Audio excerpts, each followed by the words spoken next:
Hello everyone, আর একটা mini blog নিয়ে চলে এলাম।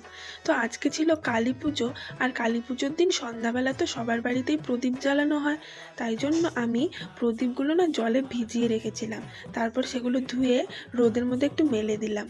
দেখো, দুভাগ করে মেলে দিয়েছি। আর আমার বাবা আমার জন্য বাজি এনেছে। দেখো, যে বাজিগুলো বাচ্চারা জ্বালায় সেগুলো নিয়ে এসছে, যদি আমার হাতে লেগে যায় তাই জন্য। আর এখন সন্ধ্যা হয়ে গেছে। এখন প্রথমে আমি সন্ধ্যাটা দিয়ে নিলাম। তারপর দেখো, এখানে রাতে প্রদীপ জ্বালানোর জন্য সমস্ত কিছু ব্যবস্থা করা হচ্ছে। আর কত বড় মোমবাতিটা দেখো, এটা সারা রাত আমাদের মন্দিরে জ্বলবে। আর আমি আর মা মিলে প্রদীপ দিয়ে সাজিয়েছি। আর এই বড় প্রদীপটা স্বর্গের উদ্দেশ্যে। তারপর বাবা মা আমি মিলে আমাদের নিয়ম অনুযায়ী পূর্বপুরুষদের স্মরণ করে প্রদীপ দিয়েছি।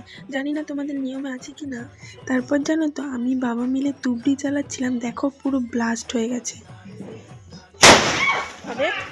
আর একটু হলে চোখে বা হাতে লেগেই যেত। তারপর মা আমি ঠাম্মা মিলে গেলাম আমাদের বাড়ির সামনে মন্দিরে পুজো হচ্ছে সেখানে।